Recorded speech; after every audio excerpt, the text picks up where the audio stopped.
सभी को नमस्कार, मेरा नाम अभिषेक है और आप देख रहे हैं सभी प्रतियोगिकी परीक्षाओं के लिए आपका करंट अफ़ेयर्स शो। आप 29 जुलाई के करंट अफ़ेयर को देख रहे हैं। आइए शुरुआत करते हैं अपने पहले करंट अफ़ेयर के साथ, जहाँ पर ministry of information and broadcasting news में आ गया है। अब ये न्यूज़ में क्यों है, आइए जानते हैं।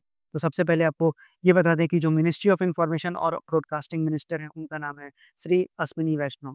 अब एमआईबी ने 25 ओटीटी प्लेटफ़ॉर्म यानी ओवर द टॉप प्लेटफ़ॉर्म और उनके ऐप्स या फिर वेबसाइट्स को ब्लॉक करने का ऑर्डर दे दिया है। अब इन पर आरोप था कि ये प्लेटफ़ॉर्म वल्गर, ऑब्ससीन और पोर्नोग्राफ़िक कंटेंट दिखा रहे थे, जिसमें कोई मीनिंगफुल स्टोरी या सामाजिक संदेश नहीं था। अब ये किस कानून के तहत किया गया है, तो ये आपको जानना ज़रूरी है। आपको बता दें कि इन्फॉर्मेशन टेक्नोलॉजी एक्ट 2000 के तहत जो सेक्शन है, सेक्शन 67 ए और साथ ही साथ 67 ये ऑब्ससीन कंटेंट और sexually explicit material online post करने पर रोक करता है। वहीं indecent representation of women prohibition act 1986 ये कहता है कि अगर किसी कंटेंट में महिलाओं का गलत या अश्लील दर्शन होता है तो उस पर लीगल एक्शन हो सकता है। वहीं अगर इंडियन पिनल कोड के सेक्शन 292 या भारतीय न्याय संहिता 2023 के अनुसार देखें तो जो ऑब्ससीन मटेरियल को पनिश किया जा सकता है। अब कौन-कौन से प्लेटफ़ॉर्म बैंड हुए हैं, ये भी जान लीजिए। तो उन प्लेटफ़ॉर्म्स में 25 प्लेटफ़ॉर्म का तो नाम मैं आपको नहीं बताऊँगा, पर कुछ जो आप जानते होंगे जिसमें से एएलटी बालाजी को बैन कर दिया गया है, उल्लू को बैन कर दिया गया है, देसी फ्लिक्स को, Big Shot app, Moodx, Boomex, Feneo, Mojflix, Look entertainment जैसे ऐप को बैन कर दिया है, जिसमें 25 ओटीटी प्लेटफ़ॉर्म हैं और 14 मोबाइल ऐप्स हैं। अब क्या प्रॉब्लम थी इनके कंटेंट में, ये भी जान लीजिए। तो कंटेंट में मोस्टली सेक्सुअली एक्सप्लिसिट सीन होते थे। कोई प्लॉट या स्टोरी लाइन नहीं होता था। ज़्यादातर कंटेंट सिर्फ सॉफ्ट पॉर्न प्रमोट करता था। कुछ प्लेटफ़ॉर्म्स ने बैन के बाद दोबारा वही कंटेंट नए नाम से अपलोड कर दिया, जिससे मिनिस्ट्री ने रिपीट वायलेशन माना। अब गवर्नमेंट का क्या स्टेटमेंट है, ये भी जान लीजिए। तो ये एक्शन सिर्फ क्रिएटिव फ्रीडम के अगेंस्ट नहीं है, लेकिन जब कंटेंट पब्लिक मोरालिटी और लीगल नॉर्म्स को तोड़ता है तो सरकार को इंटरवेन करना पड़ता है। अब इसका क्या इम्पैक्ट होगा, तो ऐप स्टोर्स जो प्लेटफ़ॉर्म में था उसको हटा रहे हैं और आईएसपी ने इनके एक्सेस को ब्लॉक कर दिया है। सरकार फ्यूचर में स्ट्रिक्टर कंटेंट रेगुलेशन और बैन अवॉइड करने के लिए नया रूल्स भी ला सकती है। अब आइए अपने क्वेश्चन की ओर बढ़ते हैं। अगर आपने लेक्चर को ध्यान से सुना है, तो आप इन क्वेश्चन का जवाब आसानी से दे लेंगे। तो पहला सवाल है, 25 ओटीटी प्लेटफ़ॉर्म को बैन कर दिया गया है। अब क्या है उससे देखिए, पहला कहता है कि जो action taken was taken under the provision of the information technology act 2000 जिसमें सेक्शन 67 और 67 ए का ज़िक्र किया गया है, ये बिल्कुल सही है। अब जो indecent representation of women prohibition act 1986 था, इसको भी इन्वोक किया गया, ये भी सही है। अब जो ब्लॉक किए गए प्लेटफ़ॉर्म्स हैं, उनका नाम है उल्लू और अल्ट बालाजी, देसी फ्लिक्स और बिग शॉट ऐप जैसे को बैन कर दिया गया है। अब जो बैन्ड कंटेंट है वो फ्लैग्ड और लैकिंग स्टोरी लाइन, बिल्कुल उनमें कोई स्टोरी नहीं था, बस वो सॉफ्ट पॉर्न को प्रमोट कर रहे थे। यानी कि इस सवाल का सही उत्तर हो जाएगा आपका ऑल ऑफ द अबव। अब आइए बढ़ते हैं अपने अगले करंट अफेयर पे, जहाँ पर 3 नेविगेशन सैटेलाइट भारत के द्वारा छोड़े जाएँगे। यानी 2026 तक हम 3 नेविगेशन सैटेलाइट को लॉन्च करेंगे। अब आइए पूरा मामला क्या है समझते हैं। तो इंडियन गवर्नमेंट ने अनाउंस किया है कि 2026 तक 3 नए नेविगेशन सैटेलाइट लॉन्च किए जाएँगे, जिनका नाम है एनवीएस 03, एनवीएस 04 और एनवीएस 05। अब ये सैटेलाइट्स नाविक सिस्टम का पार्ट होंगे, जिससे इंडिया का अपना जीपीएस सिस्टम कहा जा सकता है। अब नाविक है क्या? ये आपको समझना ज़रूरी है। तो नाविक का फुल फॉर्म होता है नेविगेशन विथ इंडियन कॉन्स्टेलेशन। ये एक Indian regional navigation satellite system है, जिसे हम आईआरएनएसएस के नाम से जानते हैं। अब इसका use navigation, timing, fleet tracking, agriculture, military और सिविलियन एप्लीकेशन के लिए होता है। ये सिस्टम इंडिया और आस-पास के 1500 किलोमीटर रीजन के लिए हाई प्रिसिजन सिग्नल प्रोवाइड करता है। अब लॉन्च की टाइमलाइन क्या है, ये भी जान लीजिए। तो एनवीएस 03 को लॉन्च किया जाएगा 2026 के अंत तक। वहीं एनवीएस 4 को लॉन्च किया जाएगा लगभग 6 महीने बाद, यानी कि एनवीएस 3 के 6 महीने बाद, और फिर उसके 6 महीने के बाद एनवीएस 05 को लॉन्च किया जाएगा। अब पहले के मिशंस के बारे में जान लीजिए कि एनवीएस 01 मई 2023 में सक्सेसफुल लॉन्च किया गया था। वहीं एनवीएस 2 29 जनवरी 2025 को लॉन्च हुआ था, लेकिन ऑर्बिट रेज़ में टेक्निकल फेल्योर हुआ, इसलिए ये फुल्ली फंक्शनल नहीं है। अब अगर एनवीए सैटेलाइट के फीचर्स की बात करें, तो इन सैटेलाइट में होगा इंडिजीनियस एटॉमिक क्लॉक, सिग्नल मिलेंगे L1, L5 और साथ ही साथ एस बैंड में। अब ये सेकंड जनरेशन के सैटेलाइट हैं जिसमें ज़्यादा एक्यूरेसी और रिलायबिलिटी होगी। सिविलियन और मिलिट्री दोनों के लिए ये यूज़फुल होगा। अब क्यों ज़रूरी था ये लॉन्च, ये भी जान लीजिए। तो नए सैटेलाइट सिस्टम को बैकअप देंगे अगर कोई सैटेलाइट फेल हो जाएगा तो। नेविगेशन सिग्नल की एक्यूरेसी और अवेलेबिलिटी भी इम्प्रूव हो जाएगी। अब स्ट्रेटेजिक ऑटोनॉमी मिलेगा इंडिया को। जीपीएस जो यूएसए का है, ग्लोनास रशिया का है और गैलीलियो ईयू का है और याबेदू चाइना का है। यानी कि बाइडू जो है चाइना का है, पर डिपेंडेंट नहीं रहना पड़ेगा अब इन सब पर। तो अब अगर समरी में देखें, अगर अगर इसके सार को हम देखें तो क्या है, इंडिया 2026 तक 3 नए नेविगेशन सैटेलाइट 3, 4 और 5 लॉन्च करेगा जो नाविक सिस्टम को मजबूती देगा। ये सैटेलाइट देश के लिए स्ट्रेटेजिक, साइंटिफिक और कमर्शियल इंपॉर्टेंस रखते हैं। अब आइए क्वेश्चन को देखते हैं। क्वेश्चन आपसे कहता है कि with reference to the India's plan to strengthen its regional navigation system consider the following statement. India plan to launch 3 additional NVS series satellite. ये मैंने बता दिया, ये बिल्कुल सही है।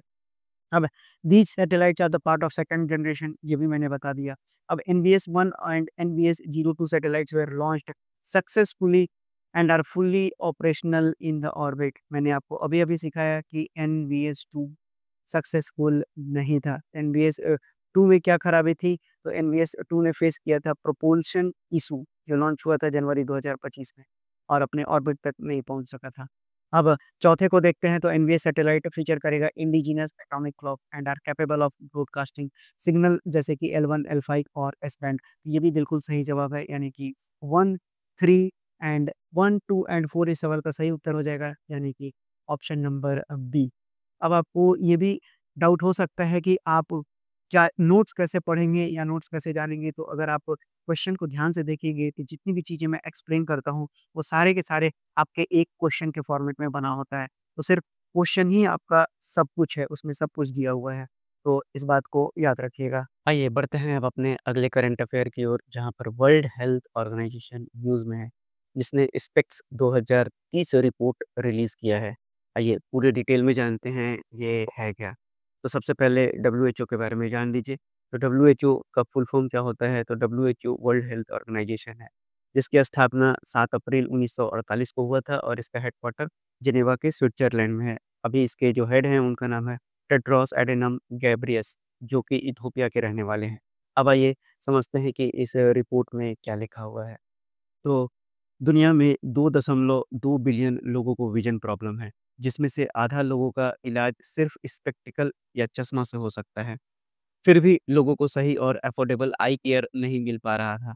इस प्रॉब्लम को सॉल्व करने के लिए डब्ल्यूएचओ ने स्पेक्स 2030 को स्टार्ट किया है। अब 2030 तक दुनिया के हर व्यक्ति तक अफोर्डेबल और क्वालिटी चश्मा स्पेक्टिकल्स की सेवा पहुंचाना है। अब टारगेट क्या है डब्ल्यूएचओ का? तो डब्ल्यूएचओ ने 40% से ज़्यादा लोगों तक रिफ्रैक्टिव एरर कवरेज पहुंचाने का गोल रखा है। अब इसका बेसलाइन जो है वो 2021 से है।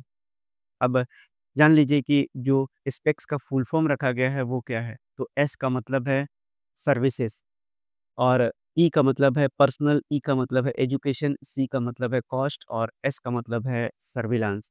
अब सर्विसेज़ का मतलब हो गया प्राइमरी हेल्थ केयर में आई चेकअप और चश्मे की सेवा इंक्लूड करना।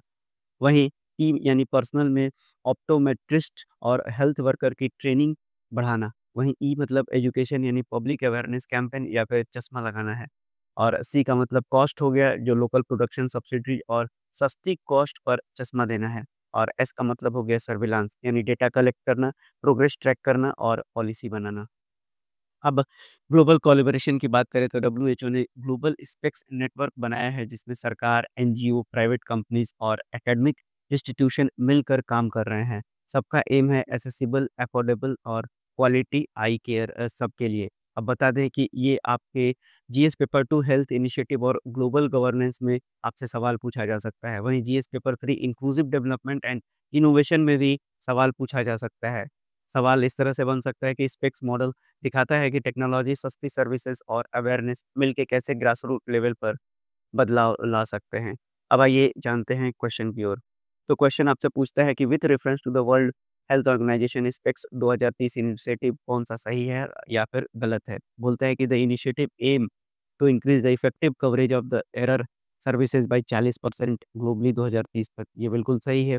अब जो एक्रोनिम है स्पेक्स का वो क्या-क्या मैंने आपको समझाया तो वो है services, personal, education, cost and surveillance ये भी बिल्कुल सही है। अब स्पेक्स 2030 फ़ोकस करता है एलिमिनेट करने के लिए कैटरैक्ट नहीं, कैटरैक्ट की मैंने बात ही नहीं की। मैंने तो आपको सिर्फ़ इतना समझाया है कि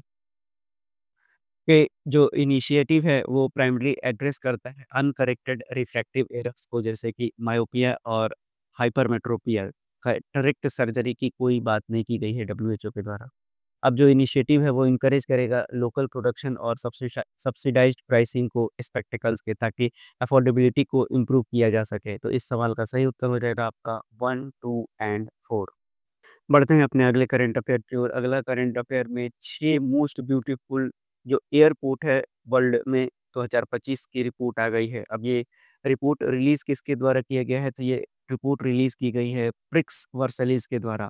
अब यांताई इंटरनेशनल एयरपोर्ट जो चाइना में स्थित है, उसको मोस्ट ब्यूटीफुल एयरपोर्ट का नाम दिया गया है। तो याद रखिएगा और दूसरे और तीसरे जो स्थान पर है, वो है मर्सिली और रीयूनियन आइलैंड का एयरपोर्ट। दूसरे और तीसरे स्थान पर है। याद रखिएगा पहले स्थान पर ही आपसे सवाल बनेगा, उसका नाम है यांताई इंटरनेशनल एयरपोर्ट जो चाइना में स्थित है। अब आइए बढ़ते हैं ईरान न्यूज़ में आ गया है, तो सबसे पहले ईरान के बारे में जान लीजिए। ईरान तो ऐसे भी इम्पोर्टेंट चल रहा है, आपके एग्ज़ाम में इससे सवाल आना निश्चित है। तो ईरान की राजधानी क्या है? तो ईरान की राजधानी है तेहरान। वहीं यहाँ की ऑफ़िशियल लैंग्वेज का नाम है पर्शियन और यहाँ के जो आपका पार्लियामेंट है उसको कहा जाता है मजलिस और जो यहाँ के प्रेसिडेंट हैं उनका नाम है मसूद पेजिशकियान। याद रखिएगा मसूद पेजिशकियान का नाम इम्पोर्टेंट है।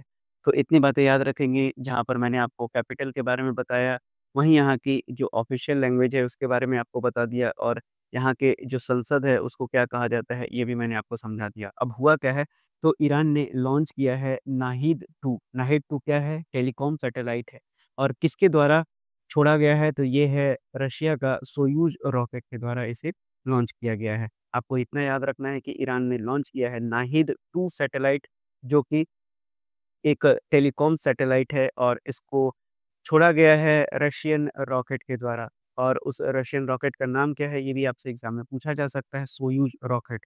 तो क्या ये पहली बार रशिया ऐसा कर रहा है? नहीं, रशिया ने इससे पहले भी ईरान के लिए सैटेलाइट लॉन्च किया है। अब उस सैटेलाइट का नाम आपको खय्यम याद रखना है, PARS-1 याद रखना है, साथ ही साथ ओसर सैटेलाइट भी इसने रिलीज़ किया है और साथ ही साथ हॉड हॉड भी उस इस सैटेलाइट को भी रिलीज़ किया गया है रशिया सोयूज़ रॉकेट के द्वारा। तो इतनी बातें थी इस करंट अफ़ेयर से संबंधित। अब आइए बढ़ते हैं ऑकस AUKUS अब न्यूज़ में आ गया है। अब ऑकस है क्या? ये सब आपको पूरी डिटेल में समझा देते हैं। आइए जानते हैं ऑस्ट्रेलिया और यूके के बीच 50 साल का जिलोंग ट्रीटी 2025 जो ऑकस के अंतर्गत आता है, ये साइन किया गया है। अब ऑस्ट्रेलिया और यूनाइटेड किंगडम दोनों कंट्रीज़ के बीच में ये डील हुआ है। अब ये ट्रीटी ऑकस अलायंस के अंडर साइन हुआ है। ऑकस का मतलब ही होता है ऑस्ट्रेलिया, यूके और यूएस। याद रखिएगा ऑकस का फुल फॉर्म क्या है? तो इसमें 3 कंट्रीज़ आते हैं ऑस्ट्रेलिया, यूके और साथ ही साथ यूएसए यानी 3 कंट्रीज़ का ये कॉम्बिनेशन है। अब इस डील को लेकर तभी अनाउंस किया गया है जब यूनाइटेड स्टेट ऑकस को इंडो पैसिफिक पॉलिसीज़ का स्ट्रैटेजिक रिव्यू कर रहा है। अब जो जिलोंग ट्रीटी के नाम से जाना जाने वाला ऑकस, अब ये साइन हुआ है अभी जुलाई 2025 में और कहाँ पर हुआ है? जिलोंग ऑस्ट्रेलिया में एक जगह है वहाँ पर। अब इसकी वैलिडिटी होगी 50 साल तक यानी 2075 तक ये वैलिड रहेगा। अब इसका काम क्या है? तो अब इसका काम होगा न्यूक्लियर पावर्ड सबमरीन कॉपरेशन करना, साथ ही साथ AI cyber security quantum tech में बदलाव लाना और ये स्ट्रेंथन करेगा bilateral defence tech transfer Australia और यूके के बीच में। अब इसका पर्पस क्या है? तो ये काउंटर करना चाहते हैं चाउना चाइना के इन्फ्लुएंस को इंडो पैसिफिक क्षेत्र में अपने एडवांस मिलिट्री टेक के साथ। साथ ही साथ ये सपोर्ट करेगा ऑस्ट्रेलिया के न्यूक्लियर पावर्ड सबमरीन प्रोग्राम को भी। तो इतनी बातें थी इस करंट अफेयर से संबंधित जो आपको याद रखनी है। अब आइए बढ़ते हैं अगले करंट अफेयर की ओर। तो अगला करंट अफेयर में वर्ल्ड कंज़र्वेशन डे मनाया गया है, यानी वर्ल्ड नेचर कंज़र्वेशन डे 2025 मनाया गया। अब ये किस दिन मनाया जाता है, तो ये आपको याद रखना है, ये 28 जुलाई को मनाया जाता है। अब इसका मकसद है कि अवेयरनेस को रेज़ किया जाए, जो नेचर को प्रोटेक्ट करे और साथ ही साथ उसको कंज़र्व करे, नेचुरल रिसोर्सेज़ के साथ-साथ, और एम्फसाइज़ करता है कंजर्विंग एनवायरनमेंट को कंजर्व करने के लिए और साथ ही साथ क्लाइमेट चेंज को कॉम्बैट करने के लिए, ताकि एक हेल्दी और स्टेबल सोसाइटी को इंश्योर किया जा सके। अब इस वर्ष की थीम भी आपको याद रखनी है। इस वर्ष की थीम है connecting people and plant exploring digital innovation in wild life conservation. काफ़ी इंपॉर्टेंट है, याद रखिएगा, connecting people and plant exploring digital innovation in wild life conservation. तो इस न्यूज़ से इतना ही। अब आइए बढ़ते हैं अगले करंट अफेयर पे, जहाँ पर वर्ल्ड हेपेटाइटिस डे 28 जुलाई को मनाया गया। इस वर्ष की थीम है लेट्स ब्रेक इट डाउन। और 28 जुलाई को क्यों मनाया जाता है? तो इस दिन डॉक्टर बारूच ब्लूमबर्ग का बर्थडे है। अब इन्होंने डिस्कवर किया था। क्या डिस्कवर किया था? तो ज़ाहिर-सी बात है, इन्होंने हेपेटाइटिस बी को डिस्कवर किया था। जो हेपेटाइटिस बी का वायरस होता है, इसके बारे में इन्होंने बताया था, डायग्नोज़ किया था, टेस्ट किया था और वैक्सीन डेवलप किया था, जिसके लिए इनको नोबेल प्राइज़ भी दिया गया था। तो ये बात इतनी याद रखिएगा। तो वर्ल्ड हेपेटाइटिस डे किससे संबंधित है? तो डॉक्टर बारूच ब्लूमबर्ग से संबंधित है। साथ ही साथ कब मनाया जाता है? तो 28 जुलाई को मनाया जाता है। तो इतनी बात अगर आपको याद हो गई, तो अब आज आपको बता दें कि हेपेटाइटिस है क्या? तो हेपेटाइटिस संबंधित किससे है, ये भी आपसे पूछा जा सकता है। तो हेपेटाइटिस लीवर से संबंधित है, यानी लीवर में समस्या होगी तब हेपेटाइटिस की बीमारी होगी।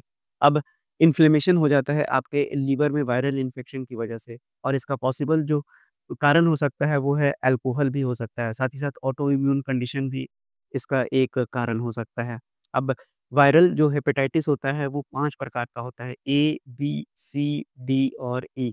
तो यानी कि आपको याद रखना है कि टोटल हेपेटाइटिस के कितने प्रकार हैं, तो टोटल हेपेटाइटिस के 5 प्रकार हैं, ए, बी, सी, डी, ई, और हर एक का मोड ऑफ ट्रांसमिशन जो होता है अलग होता है।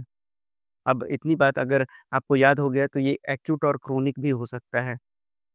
तो इतनी बात आप याद रख लीजिएगा इस करंट अफ़ेयर से संबंधित। अब आपके दिमाग में ये भी सवाल तो उठ सकता है कि क्या इसका ट्रीटमेंट पॉसिबल है या नहीं? तो देखिए, मैंने बताया कि ये 2 तरह का होता है, एक क्रोनिक भी होता है और दूसरा एक्यूट भी होता है। तो एक्यूट के केसेज़ में एंटीवायरल मेडिकेशन यूज़ करके ठीक किया जा सकता है। लेकिन अगर सीवियर केस है, तो निश्चित रूप से लिवर ट्रांसप्लांटेशन ही इसका एक उपाय हो सकता है। अब आइए बढ़ते हैं अगले करंट अफ़ेयर पे। तो अगला करंट अफ़ेयर आपका संबंधित है FISU वर्ल्ड यूनिवर्सिटी गेम, जो जर्मनी के राइन रूर रीजन में हुआ। अब ये 32वां था, याद रखिएगा। ये जो FISU आपको दिख रहा है, ये 32nd एडिशन हुआ है। कहाँ पर हुआ है? तो जर्मनी के रूर क्षेत्र में हुआ है। राइन रूर क्षेत्र जर्मनी में इसे आयोजित किया गया था। अब FISU फिसू एक फ्रेंच वर्ड है, जिसका मतलब होता है फेडरेशन इंटरनेशनले डू स्पोर्ट यूनिवर्सिटारे। तो ये आपसे एग्ज़ाम में नहीं पूछा जाएगा, आपसे पूछा जाएगा कि वर्ल्ड यूनिवर्सिटी गेम कहाँ पर कर आयोजित किया गया था इस वर्ष? वर्ल्ड यूनिवर्सिटी गेम तो जर्मनी के राइन रूर क्षेत्र में इसे आयोजित किया गया था। भारत ने कितने मेडल जीते? तो भारत ने कुल 12 मेडल जीते, और इसमें से भारत ने 2 गोल्ड मेडल जीते। अब उन 2 गोल्ड मेडलिस्ट का नाम है, एक इंडिविजुअल कैटेगरी में आर्चर साहिल राजेश यादव ने जीता, और दूसरा परनीत कौर और कुशल दलाल ने मिक्स्ड टीम कंपाउंड में ये जीता है। तो इतनी बात याद रखिएगा इस करंट अफेयर से संबंधित। और साथ ही साथ 2 गोल्ड के अलावा भारत ने 5 सिल्वर जीता है और 5 ब्रॉन्ज जीता है। अब आइए बढ़ते हैं अगले न्यूज़ पर। तो अगले न्यूज़ में जो यूईएफए है, वुमेन्स यूरो 2025 फाइनल में इंग्लैंड ने स्पेन को हरा दिया है। तो याद रखिएगा, आपसे पूछा जाएगा कि वुमेन्स चैंपियन हाल ही में ऑर्गेनाइज़ किया गया था यूईएफए, उसमें किसने जीता, या फिर आपसे रनर अप का भी नाम पूछा जा सकता है, तो इंग्लैंड ने स्पेन को हराकर इसे जीत लिया है। अब यूईएफए है क्या? तो union of European football association है, जिसका हेडक्वार्टर न्यून स्विट्ज़रलैंड में है, वहीं इसका फाउंडेशन 1971 में रखा गया था। तो ये थी बातें इस न्यूज़ से संबंधित। अब आइए बढ़ते हैं अगले करंट अफेयर पे, जहाँ पर एएचआरआर ने होस्ट किया है पहला आर्म फोर्सेस नेशनल कॉन्फ्रेंस, जिसका नाम है शेप 2025। आपसे पूछा जाएगा कि सस्टेनेबल हॉस्पिटल प्लानिंग के लिए शेप 2025 किसने लॉन्च किया है? तो एएचआरआर ने किया है। अब इसकी फुल फॉर्म क्या है? तो army hospital research and referral, याद रखिएगा। और ये कहाँ पर आयोजित किया गया है? तो ये न्यू दिल्ली में आयोजित किया गया है। अब शेप का मतलब क्या है? तो शेप का मतलब है sustainable hospital architecture, planning, infrastructure and equipment है। अब इसका एम क्या है? तो ज़ाहिर-सी बात है, ये एक ब्लूप्रिंट बेस्ड हॉस्पिटल प्लानिंग है, जिसको सस्टेनेबल और टेक ड्रिवेन मॉडल बनाया जा सके।